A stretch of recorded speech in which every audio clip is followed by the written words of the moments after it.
more we can get.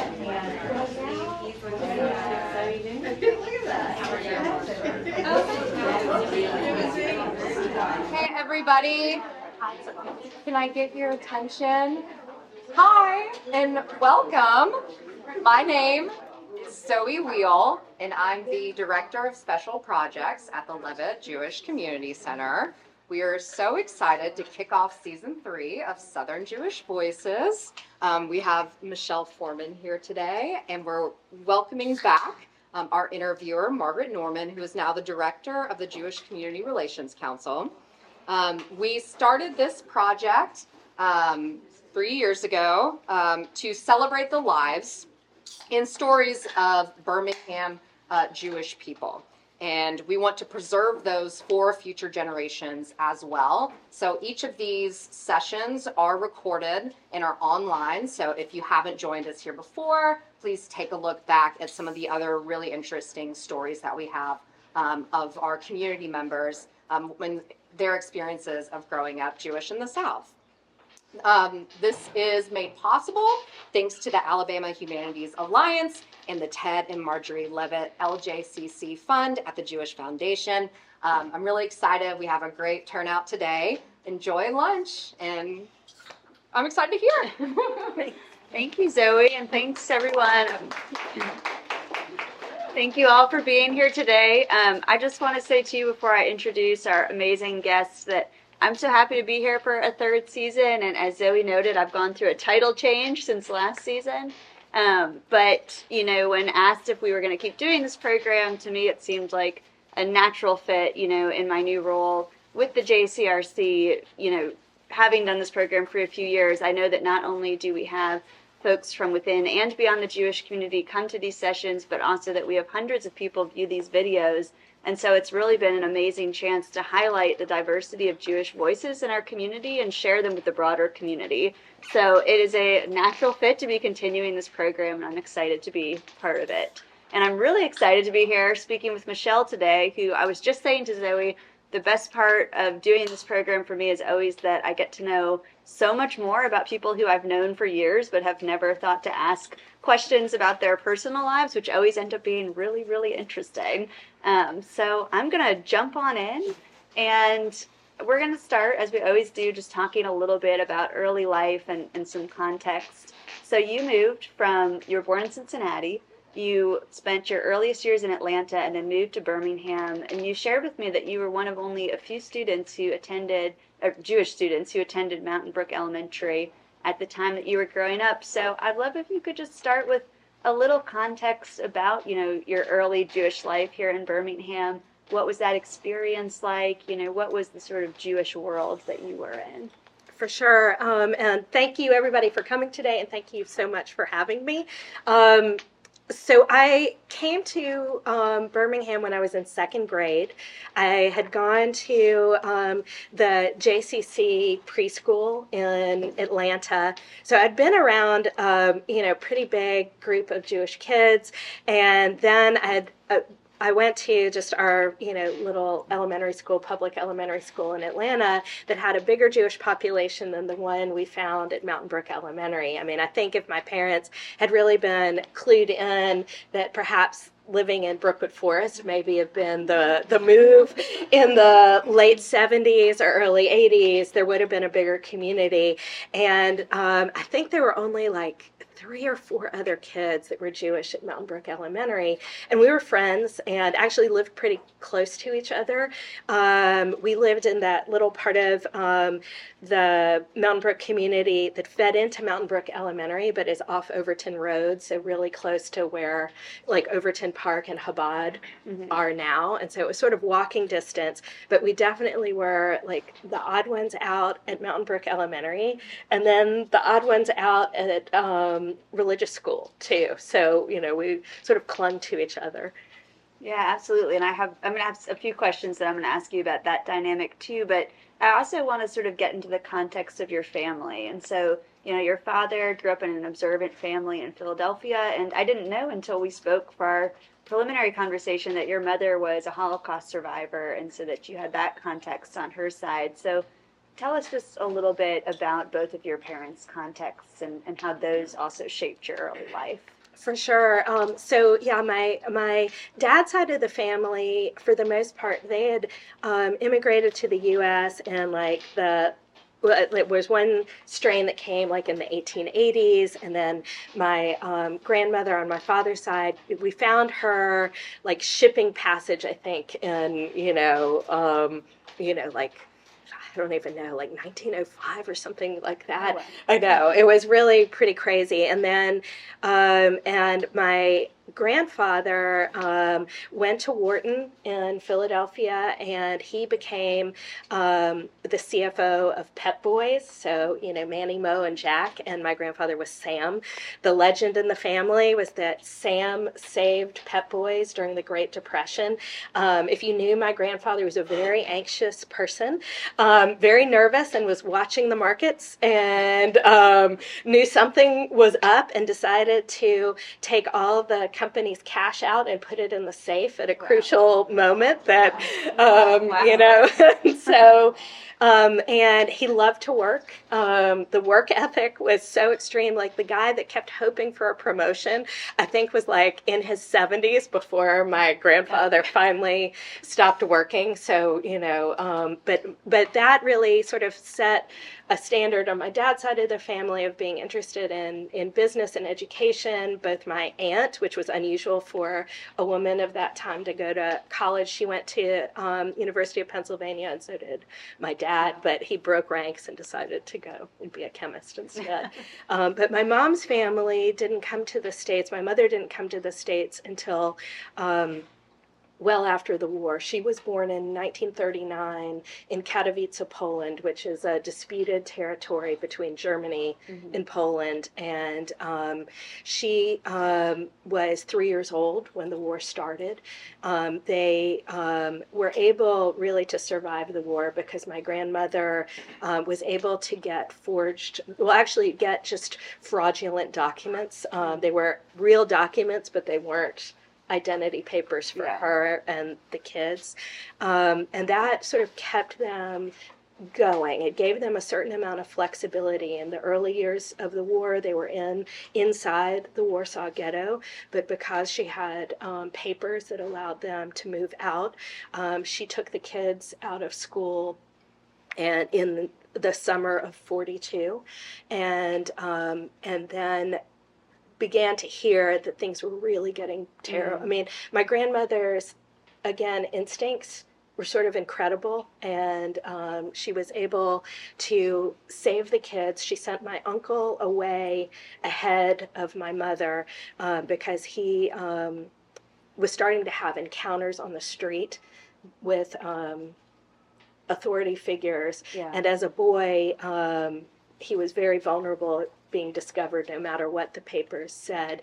And so after an incident in which he had been detained and they were going to pull down his pants to see if he was circumcised, he jumped out of a window and ran home. And at that point, my grandmother knew she had to pay somebody to get him out of the country. And he eventually wound up in Hungary, being abandoned on the street, but luckily being taken in by a non-Jewish woman who had an orphanage.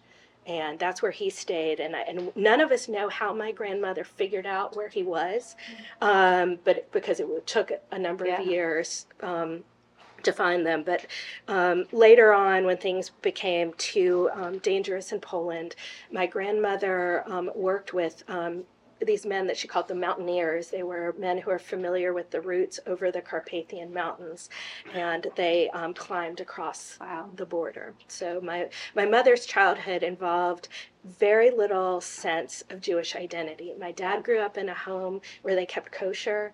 They went to temple. They had a regular, we even have old reel-to-reel tapes. I think of his bar mitzvah portion and some various Passover Seders. We have pictures in the family albums. On my mother's side, we have none of that. And for her, she didn't really understand that she was Jewish. In fact, protective measure for her was going to church. And so she thought she was Catholic until she was 9 years old. Wow.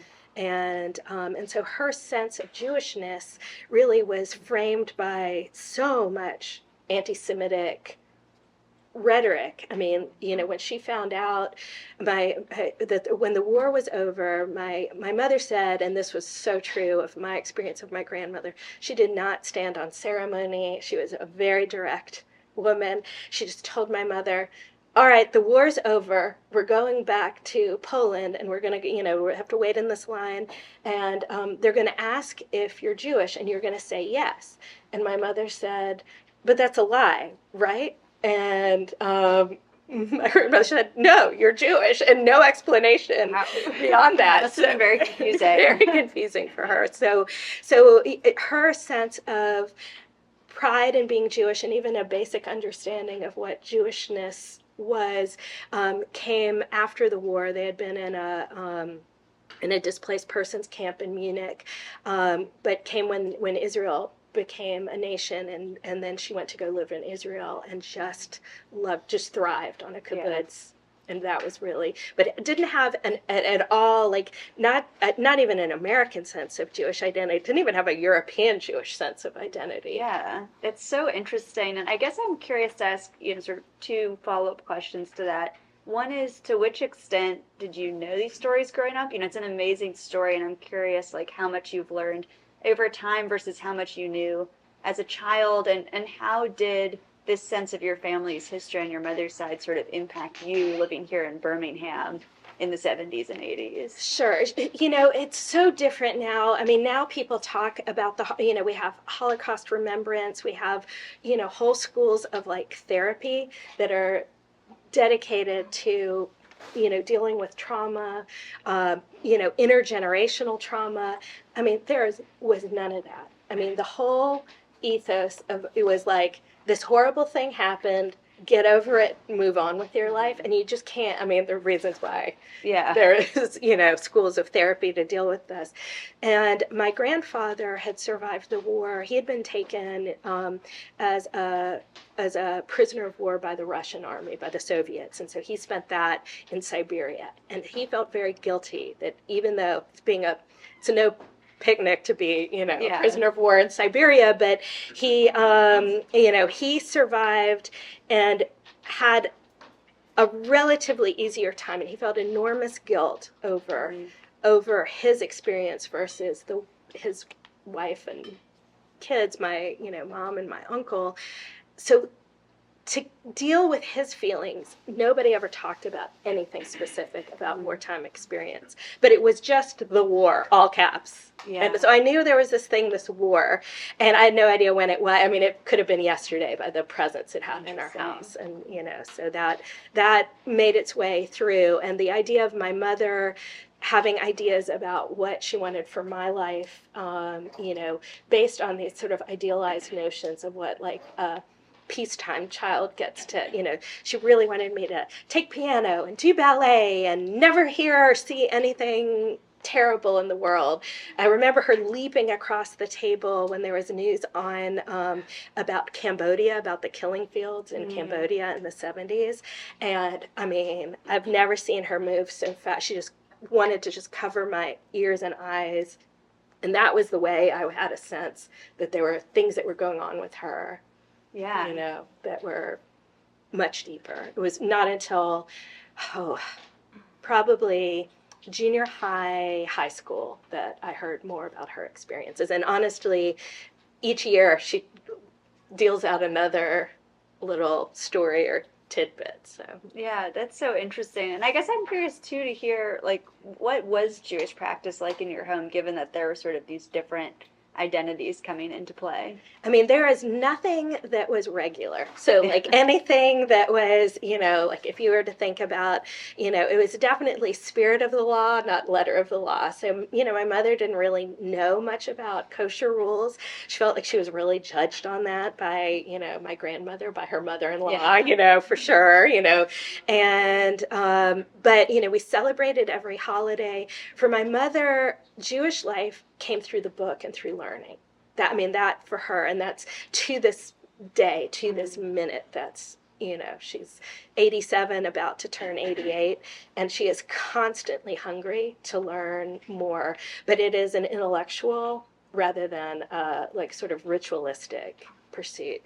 For my dad, he was just like, loves the food, loves the holiday. As long as the meals were, according to tradition, he was really happy with that. So, Cool. Well, this is a good transition because I do want to talk a little bit too about growing up at Temple Bethel, and I'll sort of bring back to a comment that you made at the beginning, and which I found so interesting in our initial conversation, which was that you already were a little bit on the margins at Mountain Brook Elementary and in that sort of social sphere, but also that you felt like a little bit of an outsider at Bethel also. So, tell me about starting religious school and what some of those dynamics were. I don't know. I think in general, our students in religious school are really poorly behaved. I don't know, but ask around the room. But I think our class was legendarily bad. I really wish Mrs. Bierman was here, Suzanne. I wish she was too. Because I think she was brought in as the big guns to our class. Like, we drove off several teachers, and I remember being so relieved. She was I remember her as being a very kind and thoughtful, I can't tell you exactly, I remember as being a very kind and thoughtful person, but she knew how to manage a classroom, and that was a huge, huge relief to me, just because my friends and I, we from Mountain Brook Elementary, were so marginalized in that class. We sat smushed up against the wall, and there was this gulf of empty chairs. And then every time we ever said anything, there was a thing one year where they would just cough. Everybody would cough really loudly whenever we spoke. Gosh. So it was my only time really being bullied was in that class. But I had amazing friends at Mountain Brook Elementary. But, I'm blown. I don't know how many of you may have driven through Crestline on the way here. And I was blown away. There's a group of people, I don't even know who's organizing it, who are out protesting in Crestline Village against anti-Semitism. My head was in the kind of questions you might ask me about the past. And I was like, this is a crazily different version of Mountain Brook than I remember growing up. That just was unheard of. The way we think about difference and different religion, I think it all came, or not all, but most of the way I felt the difference came from good places. I had very, very close non-Jewish friends, but there were lots of efforts to try and convert me. With the idea of saving me. I remember one woman in Girl Scouts who loved my mom, was in tears, worried about her, eternal damnation, and wanted her to be saved. So those were, sort of features of, Jewishness that it felt like an exclusion and not necessarily seeing the strength of your Jewish identity. They just couldn't see you as wanting to be Jewish. Yeah, so less of the sort of overt anti-Semitism and more just sort of a marking of difference. And yes. I will say we will have to send this clip to Suzanne. Yeah. So that she can hear her student all these years later giving her I was so grateful. That. I was like, the coughing is ending. That's so exciting. And I won't make you name names here, even though No. I know. We're all good with each other now, so.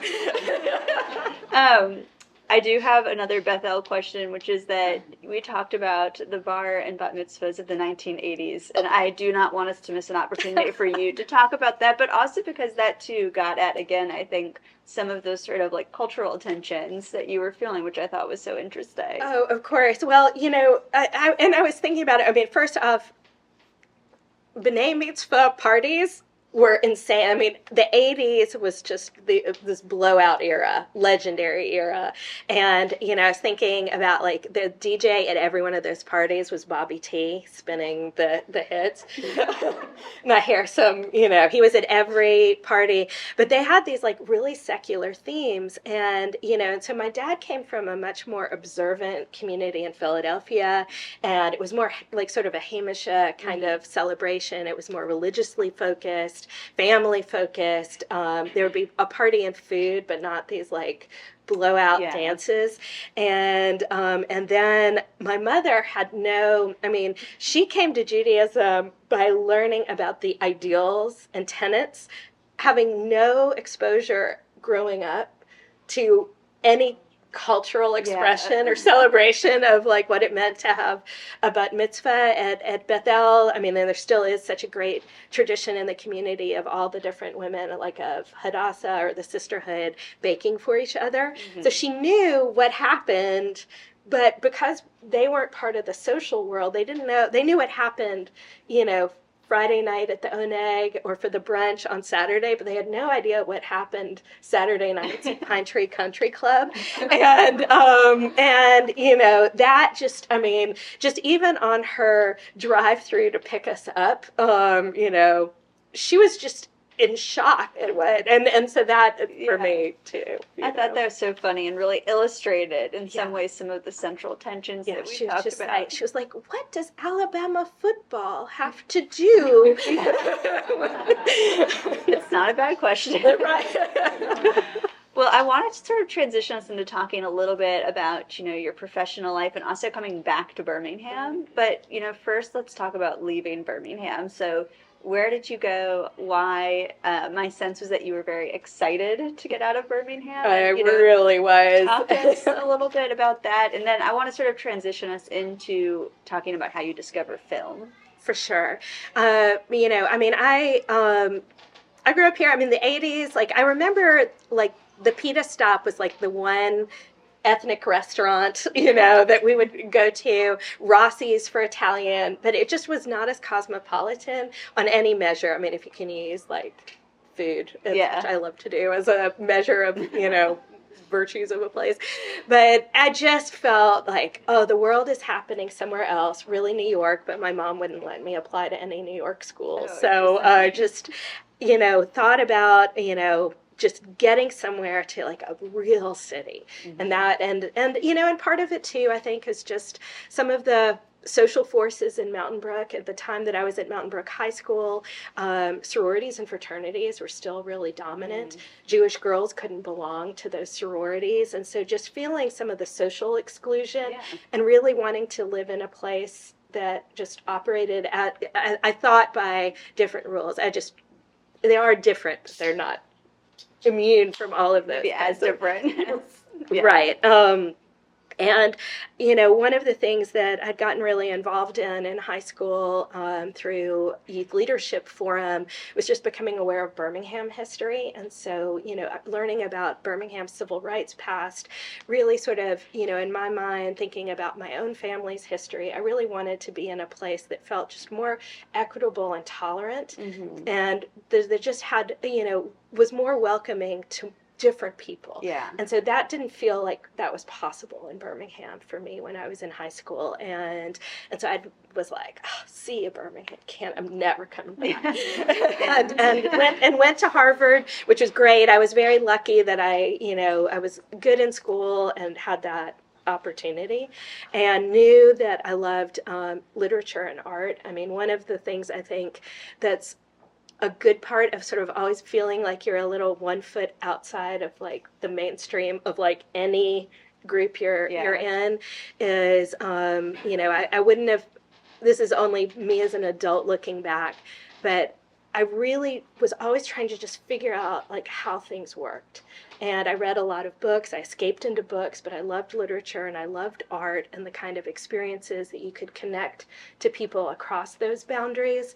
And I always liked trying to sort of figure out like, how do I learn about people?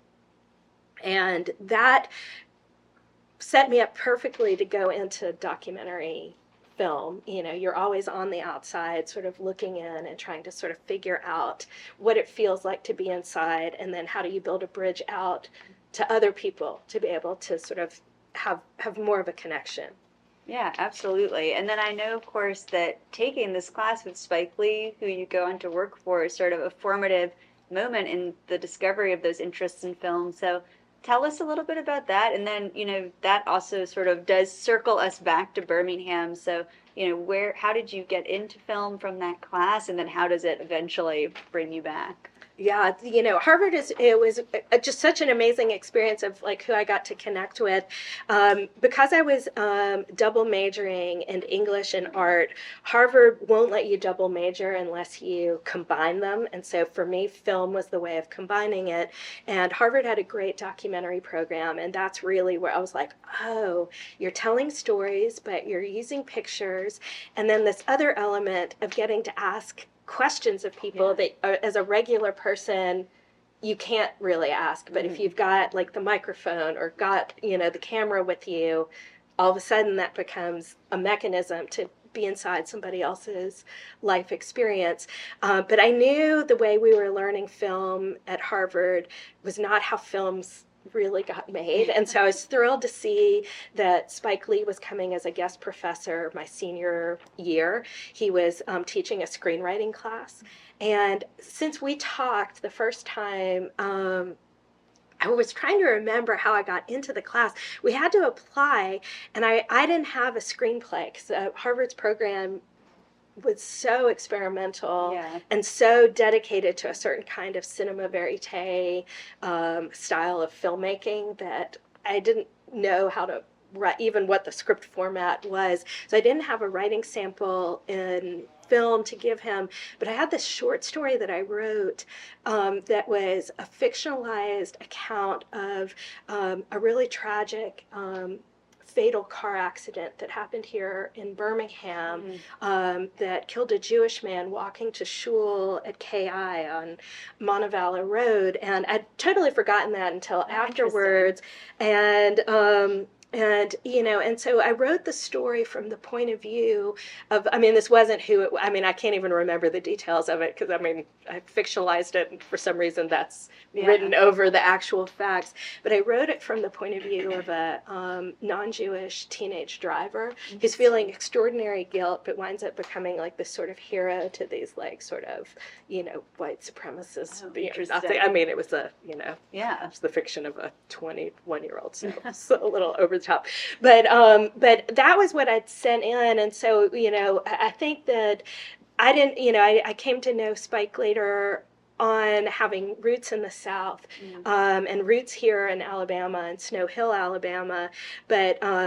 I think that just from the get-go, he was interested in hearing about, a Southern experience, maybe not necessarily a Southern Jewish experience, but wanting to hear about it. And I wound up doing something similar for my assignment in his class. I wrote a feature-length script about Hugo Black's career-making court case, he was the Klan lawyer who represented the man who shot the Catholic priest in the rectory downtown, Father Coyle, and it made his career. And then, of course, he's this complicated figure that goes on from that to draft the Brown versus Board decision. And so that screenplay, I think, intrigued Spike, and he was giving me great advice. We were meeting before and after class, and that was the first inkling that maybe I could actually do this for a job. And he'd asked me, he was like, "What are you doing after graduation?"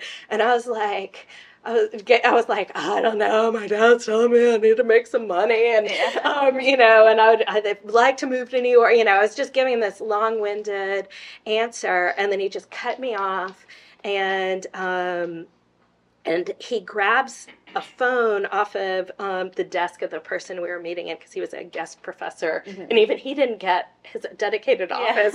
But he picks up the phone and just calls somebody back at his office and says something, and then hands me the phone. And she has no idea why he's called, and I have no idea. So we had a very awkward conversation, and he sees it's going nowhere, grabs the phone back, and he's like, "Get her an internship." And that was really how it started, and that internship turned into a job. Amazing. And then, of course, you go on to work for his company for many years, but eventually then coming back to work on Four Little Girls. So I guess my question there, to kind of make it specific, is how did working on that lead to the decision to stay in Birmingham? And I'm kind of curious, like, what you feel like you learned or discovered about Birmingham in the process of making that film, even though you were from here.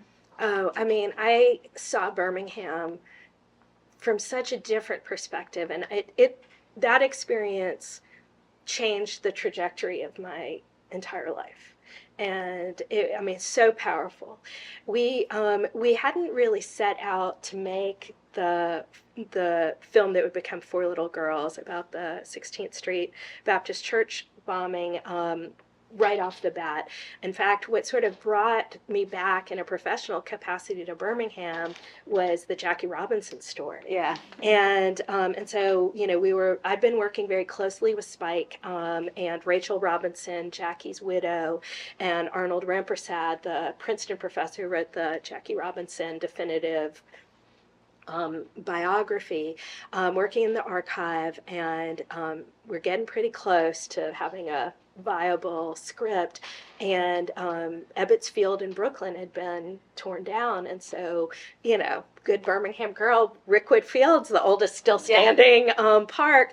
And so Spike came down to location scout, and we got to talking about Birmingham, and he had told me that when he was in graduate school, he wanted to make a film about the bombing, and he talked about how much the bombing had impacted him, like the idea that somebody would have so much hate in their heart that they would kill children at a church. Mm-hmm. And he was around the same age as the youngest girl who was murdered, Denise McNair. It really terrified him because he'd come down in the summers to Alabama and to Georgia, and he said that he wrote to the McNair family and never heard back. And I was like, well, I can understand, grad student, and maybe not necessarily, but I was like, well, now you're really famous, even if the families may not be interested, I'm sure you'll at least hear back. And so that just sort of passed, and then all sorts of disasters took place, and the Jackie Robinson film was not going to be made by Spike, and it was very disappointing. And he is somebody that just has to work all the time. He's the hardest working man. I mean, he gets up earlier than everybody and stays up later working than everybody, and he just needed a film. And we started talking, and even when he first mentioned it, I'd already been working with him with a number of years, that when he mentioned something, it wasn't small talk. He felt perfectly comfortable sitting in awkward silence, if he didn't have anything to say to you, that was perfectly fine. So if he was talking about something, so I'd already been pulling together materials and sending him some reading. We're working through Parting the Waters, Taylor Branch's book on MLK and the early years of the movement, and we'd had other projects that were going at HBO, and we literally decided, let's do this now. And so he wrote to the McNair family, and then sent me down to start doing some preparatory research. We got funding from HBO in a way that, I knew it was fast then, but now that I really have to struggle to make work and find, funding, it's just extraordinary. Yeah. So that sent me down, and really getting to know Mr. and Mrs. McNair, Chris and Maxine McNair. I can't tell you the openness, the pain. The experience of connecting primarily with Mrs. McNair, trying to reconstruct who she still knew from those years. So coming up with lists, being able to find family members, friends of Denise's that might still be in the area. And so that really was a reintroduction to Birmingham, but as an adult, and understanding more about Boston and the history of Boston from my time there, understanding more about, ways in which bigger cities don't always necessarily mean they're more welcoming, being able to see some of the work that Birmingham had done in my years away that, seemed to indicate this was a place that was really trying to reckon with history. Yeah, absolutely. That made it interesting to me.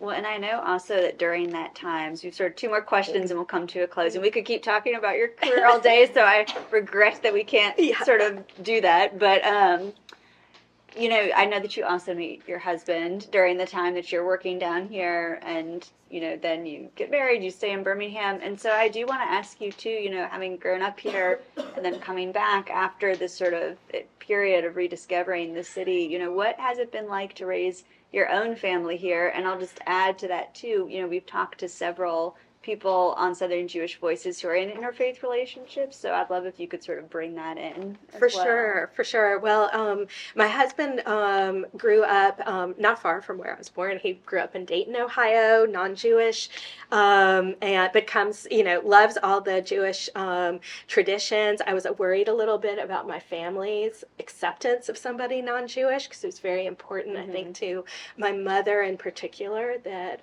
sort of that, you know, our Jewishness, you know, carries on to the next generation. But everything was okay when it turned out he really liked gefilte fish. And so, yeah. So who likes gefilte fish? You know. So that, you know, that, and he comes to services. He's not converted. I mean, that did sort of mean that, you know, that for us, definitely, Temple Emmanuel was like a place that would marry us and was very welcoming, you know, in the years that we were together. And particularly Rabbi Scott was, I mean, just an amazing force in our, Rabbi Scott Hausman-Weiss. He and I did a like movie and film, like Jewish film series together for years and years, because before he became a rabbi, he was like a junior agent at CAA. So has this like so interesting. Great, I know, just great film history there. And, you know, so that felt like just an incredibly welcoming and really open space. And it was different coming back because, you know, all the things that sort of put our family maybe outside certain social circles, having grown up here, we found ourselves, you know, making an easier transition in. And you know, and you know, I was walking in here this morning and just watching like the little babies being strolled on the little you know, early learning center buggy. I mean, that's where our son went to, you know, earliest like daycare and preschool. And you know, he was so immersed in our Jewish life here. This is probably going to get me in trouble for saying it. I told it to you, but like he goes to kindergarten at Brookwood Forest, and his year actually did have a ton of Jewish kids, like exactly what I wanted for him. It was like 20% of his class was Jewish, which was extraordinary. But they were getting ready for the holiday assembly, and he was telling us like what songs they're singing. And he is like, we're singing one about, you know, Frosty the Snowman, we're singing the dreidel song, and then this one about this guy named Jesus. And and so like it's just, he lived in a world that was so different than my Birmingham, that was like so, like I understood so much about Christianity without even trying. And so for him, he'd really been in this Jewish bubble that, you know, sort of was foundational. Yeah, and I always love when we can bring in the JCC connection and these two. So that's awesome to hear that he went to that daycare. And we're coming to the close of our time, but I do like to end on sort of a fun question. And so mine for you was, I learned in our conversation that I have not seen enough of Spike's movies. Oh, yeah. And I'm hoping that you could recommend one if we were all going to go out and watch one of his films. Which one would you recommend? I mean, there's so many. I'm going to cheat, and I'm going to give you two, right? Right. I mean, I think, like, canon, like, the main one that you just have to say, Do the Right Thing. It's genius. It's brilliant. It's so, I mean, it just really holds up. And that is the one I've seen. So. Okay, good. All right. Girls. Yeah, that one is fantastic, and I would also jointly recommend it. Yes, and then I would say Black Klansman, just for a more recent film. And both of those were edited by another Alabama guy, Barry Alexander Brown. So very nice. Well, we will leave our audience with that, and thank you, Michele, for joining us today, and we can give her a round of applause. Thank you. And I know we are skipping October, and our next session is in November, but I don't remember when off the top of my head, but it's definitely on the community calendar. So you can go look, and hopefully you all join us then.